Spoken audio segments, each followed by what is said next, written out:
Em tempos passados, aqui no Ocidente, diversos países foram governados por monarcas, que em maior ou menor grau possuíam o poder de governar seus súditos de forma absoluta. Tal prática durou séculos, talvez até milênios, e muitos teóricos formularam, ao redor do absolutismo, a teoria do direito divino que monarcas possuiriam, ou em outras palavras, o rei teria poder para governar um país porque essa era a vontade de Deus, e tal poder não poderia ser questionado sem que isso representasse efetivamente um grave pecado. Conforme as monarquias ocidentais foram sendo derrubadas ou perdendo seu caráter de governo, a noção do direito divino foi sendo deixada de lado e a vontade de Deus foi substituída por algo muito menos metafísico e mais compreensível, a vontade do povo. Na democracia, temos um governo da maioria que é regularmente consultada para que se defina o futuro de um país. Hoje em dia, já é comum ouvirmos que a voz do povo é a voz de Deus, um ditado popular que cristaliza a migração do direito divino para o direito popular. Mas será que, como diz o provérbio latino, vox populi vox Dei?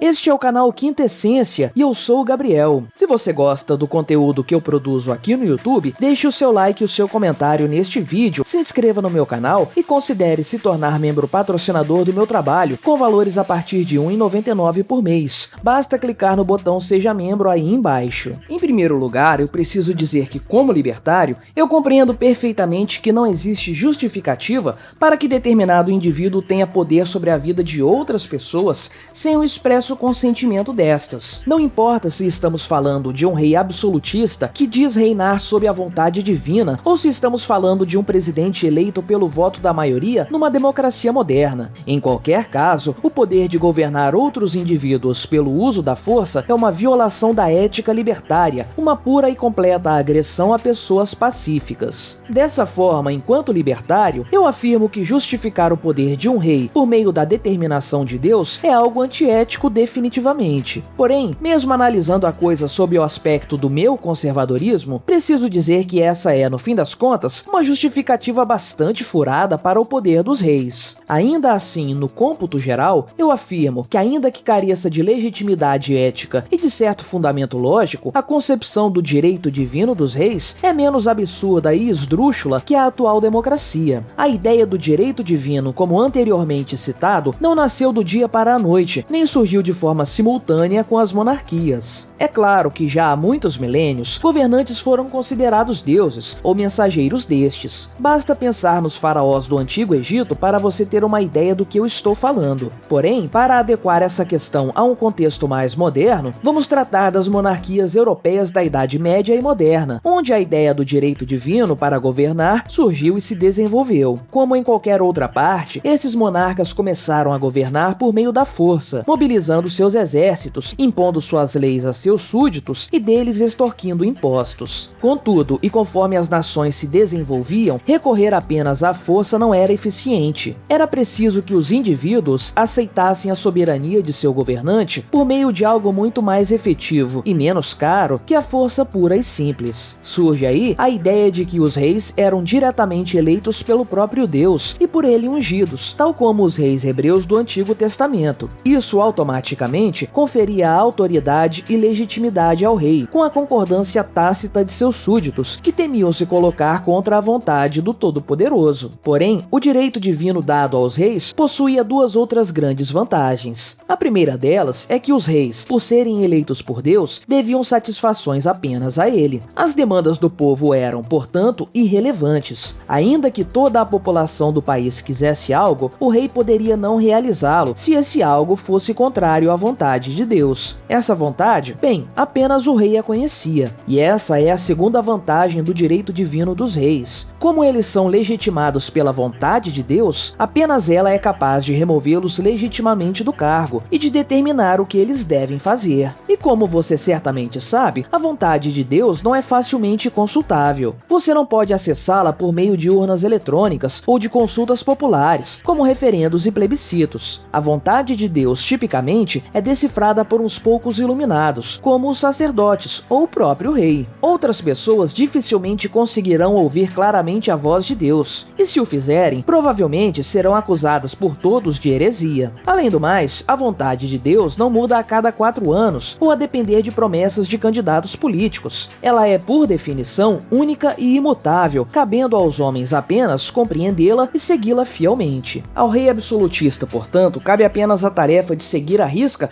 as determinações do Deus que o elegeu, determinações essas que geralmente estão pré-determinadas pela religião a qual o monarca está vinculado. Esse cenário de estabilidade política e de regras de sucessão claramente definidas e previsíveis, por óbvio, dependia muito da questão religiosa. E conforme o Estado foi se separando da Igreja, o direito divino dos reis também foi indo para as cucuias. Era apenas uma questão de tempo até que o poder dos monarcas se esfacelasse. E isso aconteceu de fato, com reis tendo suas cabeças cortadas em alguns países e sendo reduzidos a peças de decoração em outros. Agora, o direito divino não mais era levado em consideração e outra voz, que não a de Deus, precisava ser ouvida.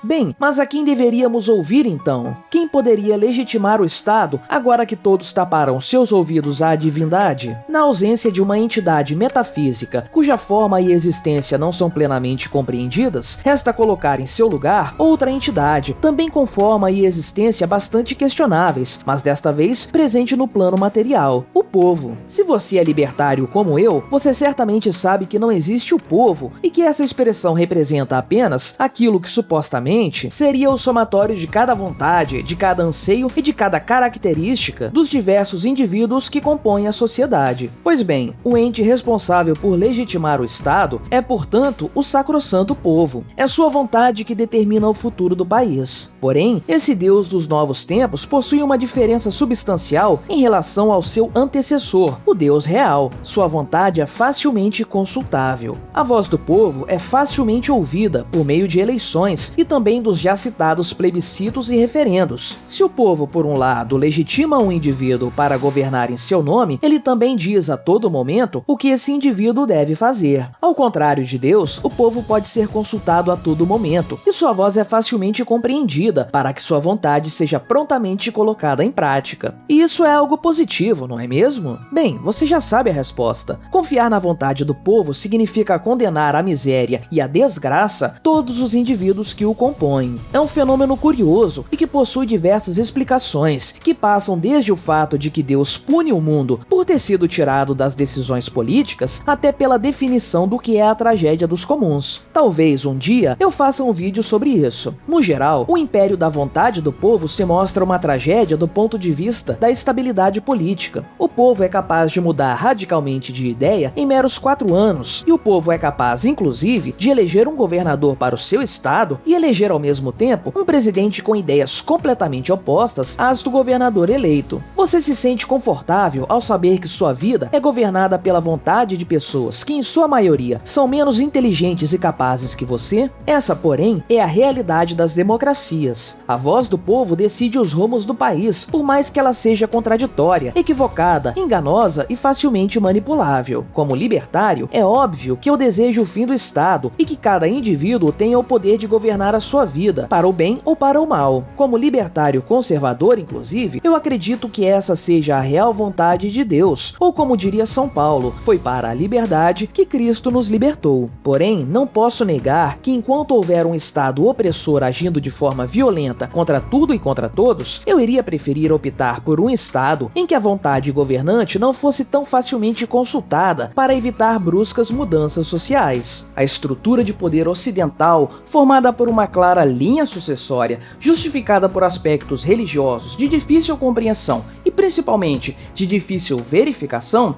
resultou num grau de estabilidade que redundou no maior desenvolvimento econômico e social já visto pela humanidade. Por outro lado, foram as democracias ocidentais, que possuíam a nada nobre característica de atender à vontade do povo, que causaram as piores guerras que a história humana já presenciou e que cometeram as piores atrocidades contra seres humanos. Termino este artigo citando um trecho de uma carta do monge Alcuino, destinada a Carlos Magno no final do século VIII, em que se usa a expressão Vox Populi, Vox Dei. E essas pessoas não devem ser ouvidas por quem continua dizendo que a voz do povo é a voz de Deus, já que a devassidão da multidão sempre está muito próxima da loucura. Obrigado por assistir este vídeo até o fim. Agradeço especialmente aos super apoiadores do meu canal: Vitor Braga, Vini Lima, Roberto Medeiros, Silvio Guilarducci, Bob Dias, Murilo de Melo, São Mises, Luiz Gouveia, Lucas Clementino, CHB, Cláudia Schoninger, Alexandre Maia, Edmar Roseno, Marcos Eduardo Nishiguchi e Papa Hardware. Até o próximo vídeo.